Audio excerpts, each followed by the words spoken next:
Welcome to the Shakaama Live Show with your host, Shakaama. Will TV be gone by 2030? Be sure to click the like button and leave a comment. It's in your best interest for you to make me a famous YouTuber because this type of content is what you like. So, you want to do the like button, you want to leave a comment, you want to subscribe, you want to generate some sort of movement on these videos. This is what you have to do. So let's talk about this. In 2012, cable TV realized its first year losing subscribers and money.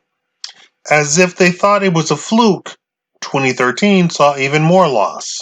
So they made sure to do absolutely nothing to stop the loss in 2014. To the point by 2020, cable TV costs are more than what most people can even afford of the working class, considering some cable channels are actually useful for education, information, and living, which means they should be free or paid for by the general public at a wholesale price, right? I'm not trying to raise your taxes, I'm just saying these are things that should be available to the general public, certain channels, right? And when I say the working class, that's the largest segment of the population. So if the working class can't afford it, you don't have the numbers for the non-working class people. They cannot sustain an actual business because you have to pay for the lights and the camera and the salaries, right? It's the working class people who keeps the country going. This is why the current president is so popular because he is a champion of the working class. All right, now that we got that education out the way. But no such luck in 2015 saw the emergence of devices. So that was the first time that you have devices start coming along, and entertainment was put on such things as console gaming, your phone, your kitchen fridge, or even your watch. Also, no commercials and binge watching meant that consumers control entertainment would make TV seem outdated. Some consumers stopped buying TVs altogether. As computer sales increase, TV sales decrease, to the point that the Zoomer generation now did not grow up with a TV in the house. Zoomers are people 20 years old and younger. Millennials are people 40 years old and younger. So now that they're 20 and on their own, they get an apartment without a TV or cable TV, just the internet. One man said he went over to his friend's house who had a TV, and while watching, a commercial came on, and it shocked him that he had to sit there and watch it. And when the show was over, he would have to wait a week before it came back on for the next episode, which you're not even guaranteed that it'll be the next episode. It might be a rerun. There are now independent movie producers that can upload an entire feature length movie to the internet. Distribution is no longer a barrier. Online, made for internet shows are a thing now. So not only cable TV is taking a beating, but so is Hollywood. In fact, there's talk of the Oscars no longer being televised since viewership is so low. Advertisers are leaving. The last Oscars saw 60% of the viewing audience was actually employees of the movie industry itself. The general public isn't watching, nor are they going to the movies. Reports have come in that movies we think are making millions of dollars were actually having seats bought by the studios to generate numbers.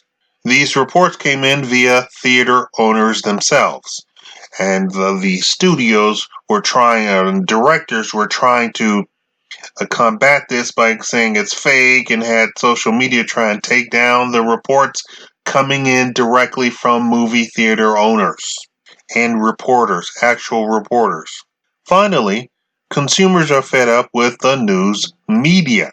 with stories coming out that the news not only takes stories out of context to make people look bad, like the President of the United States, but also it's being shown that news shows are faking entire stories with technologies known as deepfakes, where a computer is used to literally make either a person, real or even imaginary, like a John Doe on the street, say and do things in that person's voice when in fact none of the event ever happened in reality.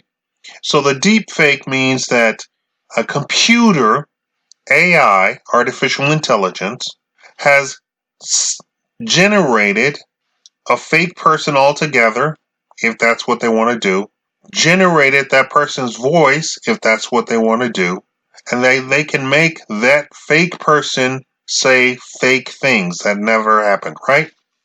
Or deepfakes can take the face of an actual person, a known person, a real human, let's say a politician, and then have an actor say and do things that the actor wants to say and do, and then they mix the two, merge the two onto the face of the famous politician or famous person so that it looks like and sounds like that person, the famous politician.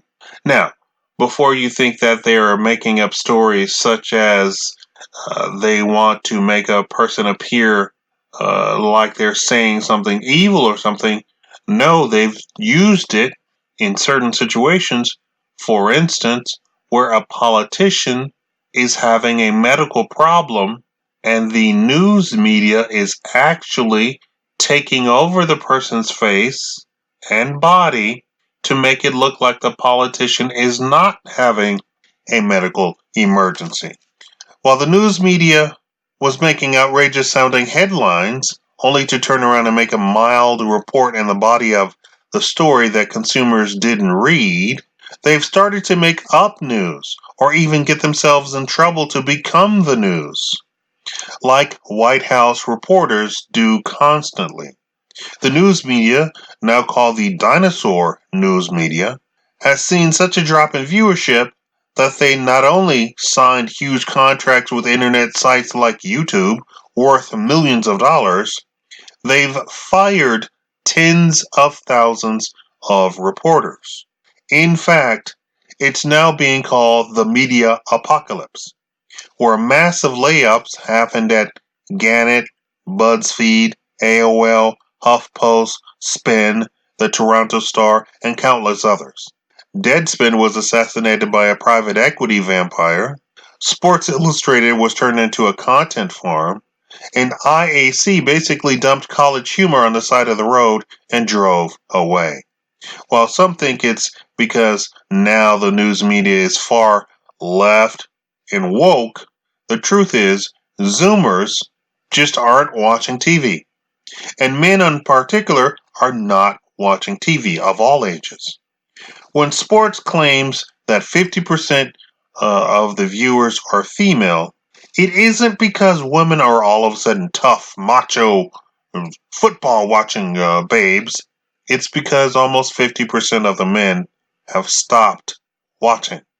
So Colin Kaepernick can kneel all he wants. It just means a faster exit of men from watching TV altogether.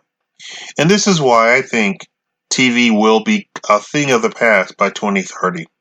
We've already seen it. We've already seen Hollywood suffer massive losses. You have to understand that while Hollywood makes massive amounts of money, Hollywood has a lot of people, and to produce and to actually make the movies is very expensive. Very expensive. So the cost of making a movie is legitimately millions of dollars to make the movie. That's the price they have to pay to actually make the movie to begin with. So then they have to generate millions and millions and millions or even $1 billion to make a profit off of the movies. And they're just not doing it. While you might see the top 10 movies make lots and lots of money, you have to remember there are thousands of movies that come out from Hollywood each and every month. So Hollywood is losing money. The news is losing money. Uh, Advertisers are pulling out of the dinosaur news media. The online news media is losing money because of their lack of actual journalistic integrity, lack of actually reporting, factual reporting. People are just simply tuning out. Thank you all for watching. And for those who've actually made it this far, if you click the like button, I will send you one certified 2020 UFO with lights, and you can travel to Mars at your own convenience. Thank you.